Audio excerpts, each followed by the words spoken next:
Il y a près d'un an, Pierre Palmade se retrouvait dans l'actualité pour les mauvaises raisons.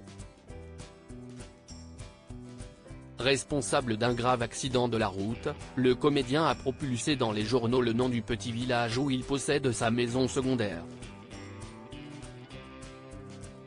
Dans ce hameau, les habitants souhaitent désormais passer à autre chose, comme il le confie à Paris Match. C'est une affaire qui a fait la une des médias pendant de longues semaines.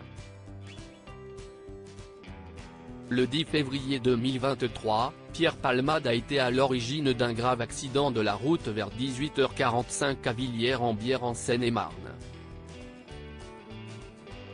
L'humoriste et comédien de 55 ans a percuté une voiture avec à son bord un homme de 38 ans, son fils de 6 ans et sa belle-sœur de 27 ans, enceinte et dont le bébé n'a pas survécu.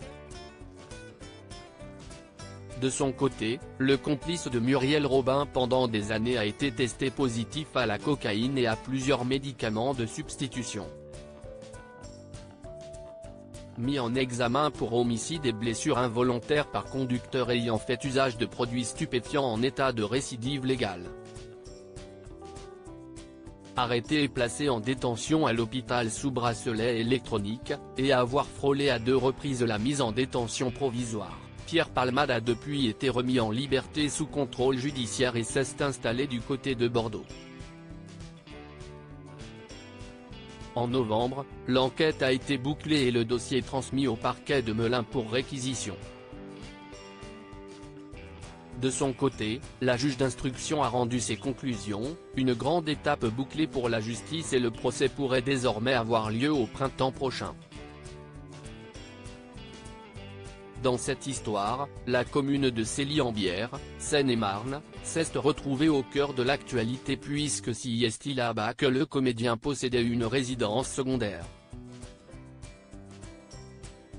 Un lieu où sont retournés nos confrères de Paris Match pour prendre le pouls de la population locale, près d'un an après les faits.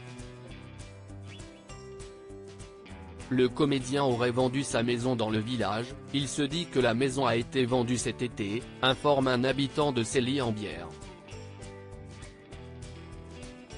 Une information confirmée par la mairie de la ville.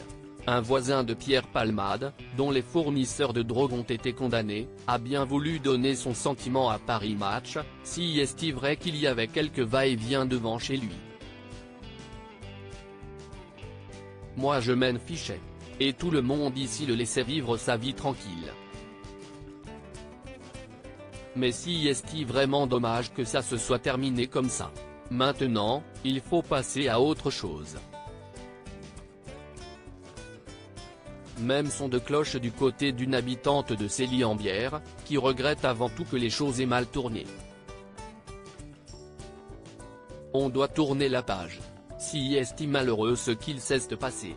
J'ai des enfants, et savoir qu'une femme a perdu son bébé parce qu'un automobiliste a pris de la drogue, ça me touche profondément, déplore-t-elle.